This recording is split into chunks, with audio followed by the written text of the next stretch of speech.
Hey guys, and welcome back to Thoughts with Aaron. Thank you for tuning in, and I know it's been a second since you've heard from me, and I have to apologize. It's been awfully busy, and where did this summer go? It's turning. We're getting closer to winter, and it's staying just as busy as it was. But yeah. Anyway, doing the best I can. I'm still at fire camp, and so we're trying to do our best to bring you relevant and content every week. So I appreciate you guys sticking it out with us, and I don't know how many of a episode this is gonna be, but we're gonna do our best. I have had some time here lately as this camp is winding down to do some reading and consider some topics for us to talk about on here. And there was one that kind of stood out, and we're just going to get into it today. Before I start, before we really get into the meat and potatoes of it, I'm going to give a backstory, and we're going to jump back and forth between the Old Testament and New Testament. Cover this. The main topic is Jesus has always been there. Okay, but to explain that, I want to give a backstory first out of Exodus 33, and this is Moses. We're going to be talking about Moses here right off the bat. So, Exodus chapter 33, Moses would put up a tent outside the camp and speak with God. Okay, and I'm going to read a little snippet out of verse 11, and we'll go from there. And so the Lord used to speak to Moses face to face, just as a man speaks to his friend. When Moses returned to the camp, his attendant Joshua, the son of Nun, a young man, would not depart from the tent. The reason I'm explaining that is because it says there in verse 11 that they would speak face to face, much like a man speaks to a friend. Moving on to verse 12, I'm going to read 12 through 17. Moses said to the Lord, "See, you say to me, bring up this people, but you have not let me know whom will send with me. Yet you have said, I know you by name, and you have also found favor in my sight. Now therefore I pray you, if I found favor in your sight, let me know your ways, so that I may know you." And this is becoming more deeply and intimately acquainted with you, recognizing and understanding your ways more clearly, and that I may find grace and favor in your sight, and consider also that this nation is your people. And the Lord said, My presence shall go with you, and I will give you rest, by bringing you and the people into the promised land. And Moses said to him, If your presence does not go with me, do not lead us up from here. For how then can it be known that your people and I have found favor in your sight? Is it not by your going with us, so that we are distinguished, your people and I, from all the other people on the face of the earth? The Lord said to Moses, I will also do this thing that you have asked, for you have found favor, loving kindness, and mercy in my sight, and I have known you personally by name. Moses is pleading with God for himself and for the Israelites for God's presence to remain with him. If it wasn't let me back up. If it wasn't, he would rather not go to the promised land. So he's pleading for God's presence to remain with him. That's how, this shows us his love and humbleness towards God, which reminds us that we should all strive and yearn for God's presence in our lives, much like Moses did. Verses 20 through 23. But he said, You cannot see my face, for no man shall see me and live. So after all that, before I continue on here, Moses goes through that and is begging for his God's presence to remain with them and the Israelites. Moses says if you back up in verse 18, Moses says, Please show me your glory. So Moses wants his presence so bad, he wants to see God's glory. Okay? So when we get down to verse 20, he says, You cannot see my face, for no man shall see me and live. Then the Lord said, Behold, there is a place beside me, and you shall stand there on a rock. And while my glory is passing by, I will put you in the cleft of the rock, and protectively cover you with my hand until I have passed by. Then I will take away my hand, and you shall see my back, but my face shall not be seen. That one verse there in 20, You cannot see my face, for no man shall see me and live. That word live in this context was translated from the Hebrew word shaya, which is also derived from chai, which means life. So God using this word in the context he did was actually meaning revived and strengthened by natural means. It doesn't necessarily mean physical death. So to put it simply, one cannot see the face of God and continue as if everything was normal. His power and glory are just too great for our minds and mortal bodies to handle.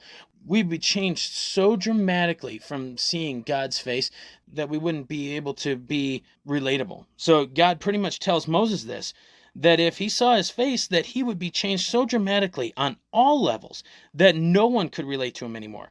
And isn't that some real power? He needed Moses to be relatable. That his power is so great that just seeing the back of God caused Moses to collapse in worship. Okay? We need to remain relatable to further his kingdom. So why do you go into all that, you ask? Jesus. That's why. He is the mediator. He is flesh and blood, human, and he is relatable. He came to this earth in the flesh and experienced everything we experience on a daily basis. So to kind of cover that a little bit, I'm going to go to 2 Corinthians chapter 3, and I'm going to read 7 through 18. It's going to be kind of long, okay? Now, if the ministry of death engraved in letters on stones, which is the covenant of the law, which led to death because of sin, came with such glory and splendor that the Israelites were not able to look steadily at the face of Moses because of its glory, a brilliance that was fading, how will the ministry of the Spirit, the new covenant, which allows us to be Spirit-filled, fail to be even more glorious and splendid? For if the ministry that brings condemnation, which is the old covenant and the law, has glory, how much more does glory overflow with the ministry that brings righteousness? He's talking about the new covenant, which declares believers free of guilt, sets them apart for God's special purpose. Indeed, what had glory, the law, in this case no longer has glory because of the glory that surpasses it, the gospel. Verse 11, for if that law, which fades away, came with glory, how much more must that gospel, which remains and is permanent, abide in glory and splendor? Since we have such a glorious hope and confident expectation, we speak with great courage. And we are not like Moses, who used to put a veil over his face so that the Israelites would not gaze at the end of the glory which was fading away. But in fact, their minds were hardened, for they had lost the ability to understand.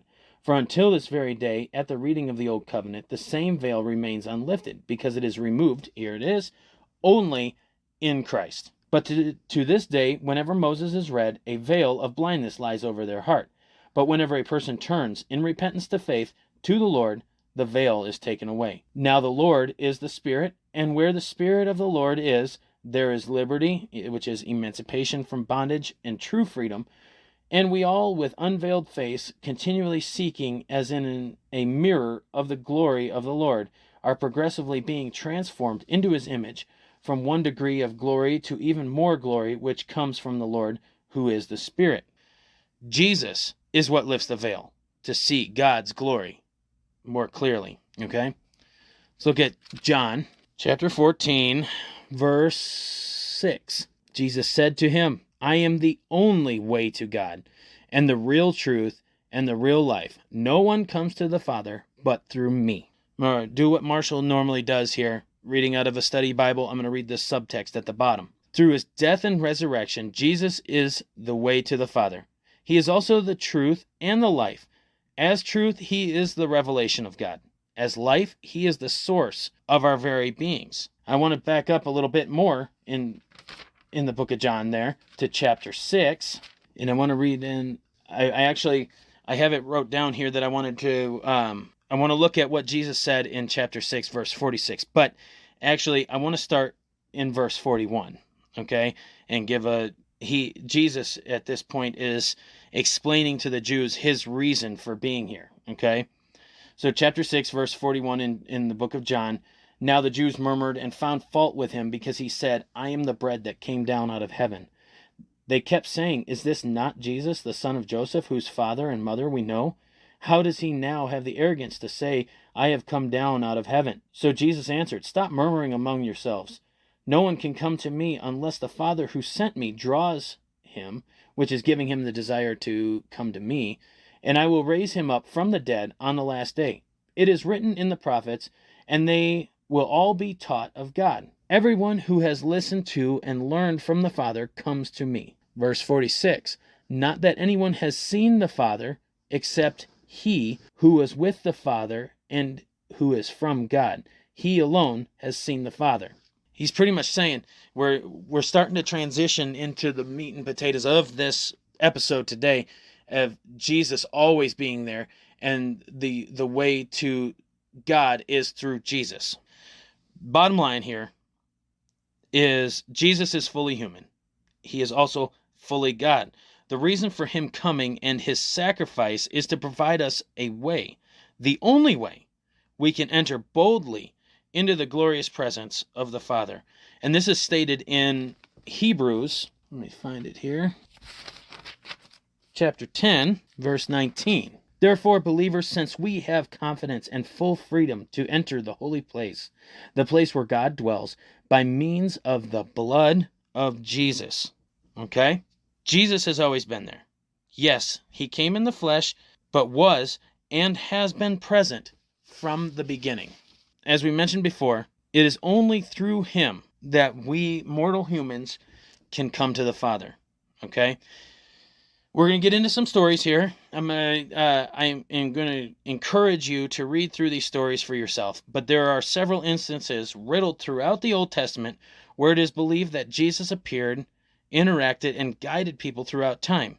So before we get into this, you're going to hear the phrase, the angel of the Lord. If you really break down the context in which the angel of the Lord is used throughout the Old Testament, you'll see that it points towards the title of Jesus at that time. So, because Jesus is the only way to the Father, it makes sense that he would show up throughout history like this. Now, I don't have the time to hit on all the stories, but I want to highlight the ones that stand out to me, and there are others that may stand out to you. Okay. Real quickly, there's some that I'm gonna hit on real quick, and then there's some that we'll spend just a little bit more time, because they did stand out to me, and they're really cool stories. But go back and read them, and because they're just really cool. All right. So the first one that I want to kind of touch on comes out of Genesis 16. Let me get to it here. I have so many different little bookmarks in here. Yeah, here we go. So the angel of the Lord appears to Hagar, and in verse 13, she has come to this conclusion of, and it suggests that she has an interaction with Jesus based on what she said here in verse 13. Then she called the name of the Lord who spoke to her. You are God who sees. For she said, have I not even here in the wilderness remained alive after seeing him who sees me with understanding and compassion?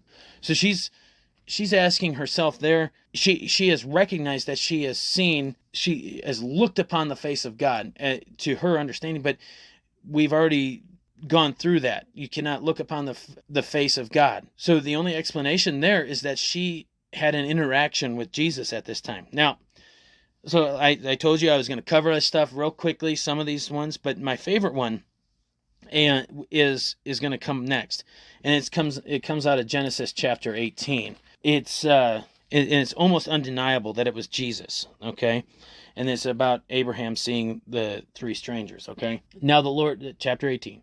Now the Lord appeared to Abraham by the terebinth trees of Mamre in Hebron, while he was sitting at the tent door in the heat of the day. I'm sorry if I'm screwing up these words, but it happens. Okay. When he raised his eyes and looked up, behold, 3 men were standing a little distance from him. When he saw them, he ran from the tent door to meet them and bowed down with his face to the ground. And Abraham said, my Lord, if now I have found favor in your sight, please do not pass by your servant without stopping to visit. Please let a little water be brought by one of my servants, and you may wash your feet and recline and rest comfortably under the tree. And I will bring a piece of bread to refresh and sustain you. After that, you may go on, since you have come to your servant. And they replied, do as you have said. So Abraham hurried into the tent to Sarah and said, quickly, get ready 3 measures of fine meal, knead it, and bake cakes. Abraham also ran to the herd and brought a calf, tender and choice.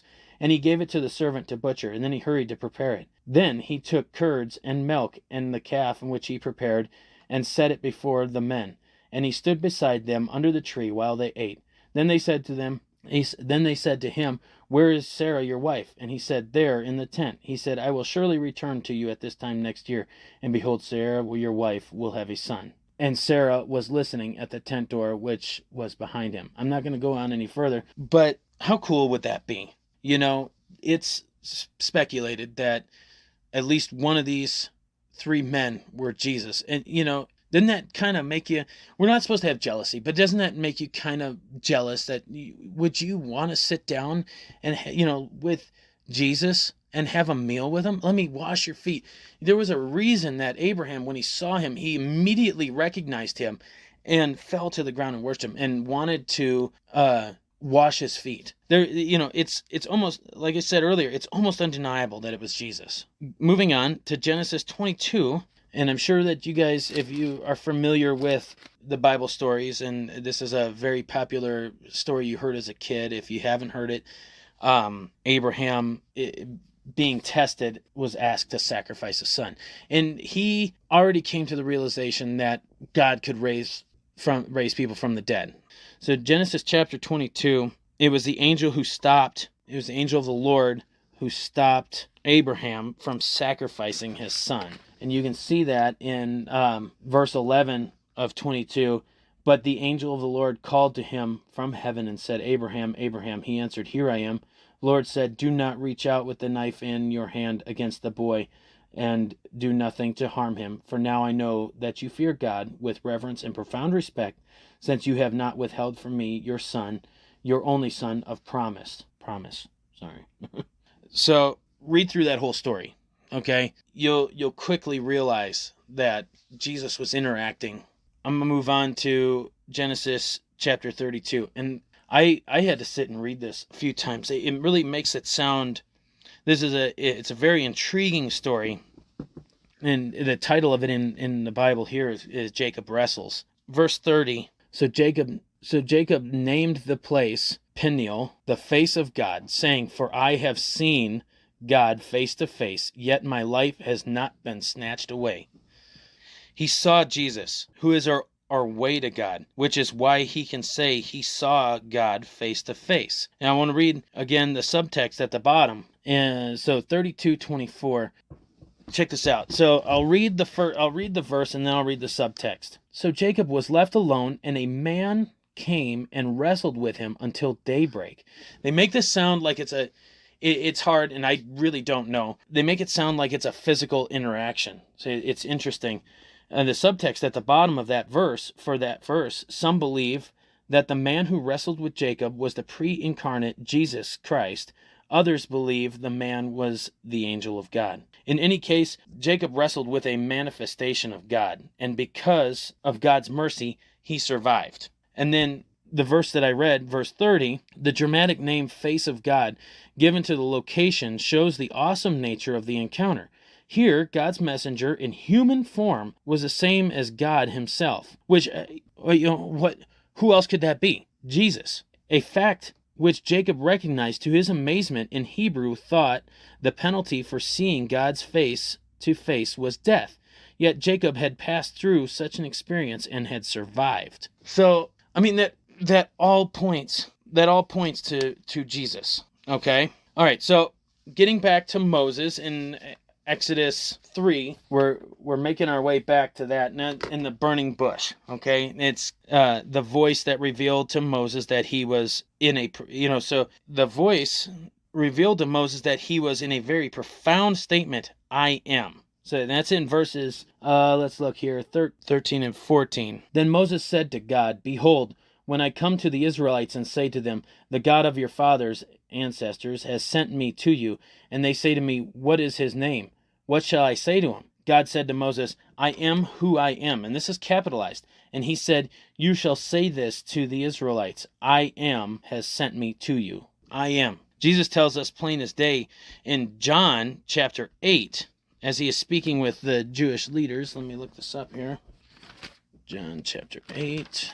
As he is speaking with the Jewish leaders, that he is the great I am. So to put this into context, we have to start at verse 48 through 50 and go to 59. The Jews answered him, Are we not right when we say you are Samaritan and that you have a demon and are under its power? Jesus answered, I do not have a demon.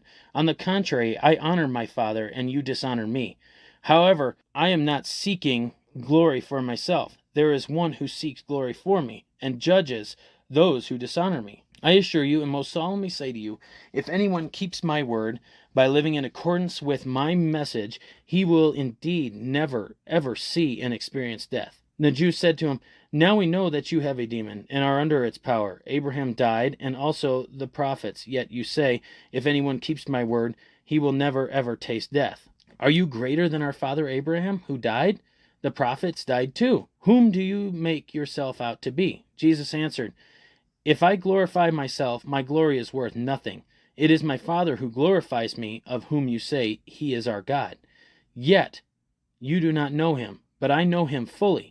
If I said I did not know him, I would be a liar like you. But I do know him and keep his word. Your father Abraham greatly rejoiced to see my day, my incarnation. See, that's interesting. He saw it and was delighted. Then the Jews said to him, you are not even 50 years old, and you claim to have seen Abraham? You see where we're going with this? Jesus replied, I assure you, and most solemnly say to you, before Abraham was born, I am. So they picked up stones to throw at him, but Jesus concealed himself and left the temple. That was the last little bit of it there in 59. But that how crazy is that, huh? That he pretty much just we could end this whole episode right here, and just how plainly Jesus puts it. But I also want to look at the first chapter of John and the way John was inspired to write about Jesus.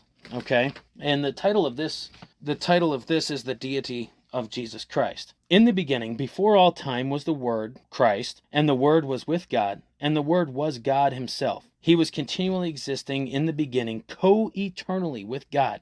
All things were made and came into existence through him, and without him not even one thing was made that has come into being. In him was life, and the power to bestow life, and the life was the light of men. And the light shines on the darkness, and the darkness did not understand it, or overpower it, or appropriate it, or absorb it, and it is unreceptive to it. If all of this is not proof enough that Jesus is the only way, and that he has been there for us from the beginning, I encourage you guys to go and research these stories, and the others that I'm about to touch on briefly for yourself. For the sake of time, I'm going to quickly go over some other places in time where Jesus showed up.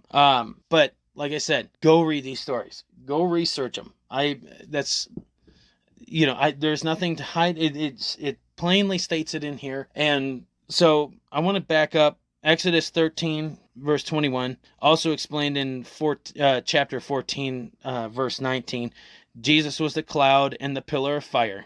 Exodus chapter 17, he was the rock that provided water for the Israelites, and rightly so, as he is our solid rock, our firm foundation that will never fail us. Moving on to Judges chapter 6. Like I said, go back and read this stuff. You'll see for yourself. Jesus appeared and talked to Gideon before commanding him to defeat the Midians, or Midians, however you pronounce that. Judges 13. Jesus appears to tell Samson's mother he is going to have a child. He appears to Samson's mother to tell Samson's mother she is going to have a child. And that was Judges chapter 13. So here we're gonna cover this a little bit more. Isaiah chapter 6. Isaiah's vision saw Jesus sitting on the throne and ultimately forgives him of his sins, which stand to prove that salvation through Christ is a gift not received through works. So I encourage you, just go read through Isaiah chapter 6, because I want to move on real quick to back to John, okay, chapter 12:41, because after reading Isaiah chapter 6, I want you to then go to John 12, because it's going to confirm that it was Jesus speaking to Isaiah of the day he'd take on flesh to die for our sins. That was John chapter 12, verse 41. Okay.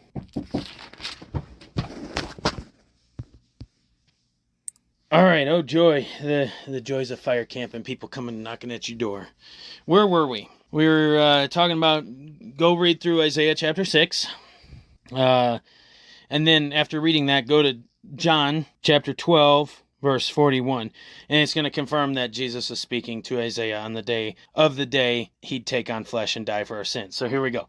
Chapter 12, verse 41. Isaiah said these things because he saw his glory and spoke about him. And that's kind of It's just a short little snippet, and you'll understand it better. But of course, for the sake of time, we're not going to read through all of Isaiah chapter 6. But it confirms it here in John as well, okay? All right, lastly, probably not last overall, okay, but one of my favorite stories, and this story is the inspiration for the name of my forge, which if you didn't know, I am a blacksmith, and it comes out of Daniel chapter 3. And let's see here. I should have that one marked, but who knows, I may not anymore. And oh, I went all the way past Daniel. Okay, and it's starting in verse 19 through 30. It's the story about Shadrach, Meshach, and Abednego. They got thrown into a furnace as a sentence of death for not worshiping false gods. While in the furnace, which was heated 7 times hotter than usual, it was so hot that the men that took them to throw them in died. The king saw 4 men standing in the furnace, or in the fire, unharmed. Let's read that real quick. Then Nebuchadnezzar was filled with fury, and his facial expression changed towards Shadrach, Meshach, and Abednego. Then he gave the command that the furnace to be heated 7 times hotter than usual. He commanded a certain strong men in his army to tie up Shadrach, Meshach, and Abednego and throw them into the furnace of blazing fire. Then these 3 men were tied up in their trousers, their coats, their turbans, and their other clothes, and were thrown into the midst of the furnace of blazing fire. Because the king's command was urgent and the furnace was extremely hot, the flame of the fire killed the men who carried up Shadrach, Meshach, and Abednego. But these 3 men, Shadrach, Meshach, and Abednego, fell into the midst of the furnace of blazing fire, still tied up. Then Nebuchadnezzar, the king, looked and was astounded, and he jumped up and said to his counselors, "Did we not throw 3 men who were tied up into the midst of the fire?" They replied to the king, "Certainly, O king." He answered, "Look, I see 4 men untied, walking around in the midst of the fire, and they are not hurt. And the appearance of the 4th is like a son of the gods." Of course, at this time, the reason was that they got thrown into this furnace was for not worshiping false gods. And so that's why he said, it's like the son of the gods. It's why Nebuchadnezzar said that. It's not certain, but it makes perfect sense to me that this was Jesus as well in the fire with them, especially after what King Nebuchadnezzar said. But I will let you read on from there to see for yourselves. So go back, read that stuff, and wow, that was supposed to be a mini episode. That was a lot to go through in a short amount of time, and all that to say, Jesus has always been there. He will continue to be there for us. And guess what? He's coming back in the flesh to eternally be with those of us who put our faith and trust in him. I hope you guys enjoyed this little episode. And I want you guys, as I keep saying, go back and read that stuff for yourself. It's captivating, and it's just some really cool history. Jesus is, I can't wait for the day that we ourselves, like Abraham, can sit down and have dinner with Jesus, or because he's human, he's relatable. He wants to be our friend. So, guys, thanks for listening. Give us a good rating and review on iTunes. Follow us on Facebook, Instagram, Twitter, and like and subscribe us on YouTube. If you don't want to download anything, YouTube's a great place to go and just listen to our quick episodes. If you guys have any questions, comments, prayer requests, any of that, feel free, reach out to us, undauntedpursuit@gmail.com, and check out our website, undauntedpursuit.podbean.com. Thanks again for listening, guys, and we'll get back into this normalcy. Normal episodes have more exciting guests on for you guys to listen to. Bear with us. It's been a busy summer, and we hope to see you guys again on here next week. We'll catch you guys later. Bye.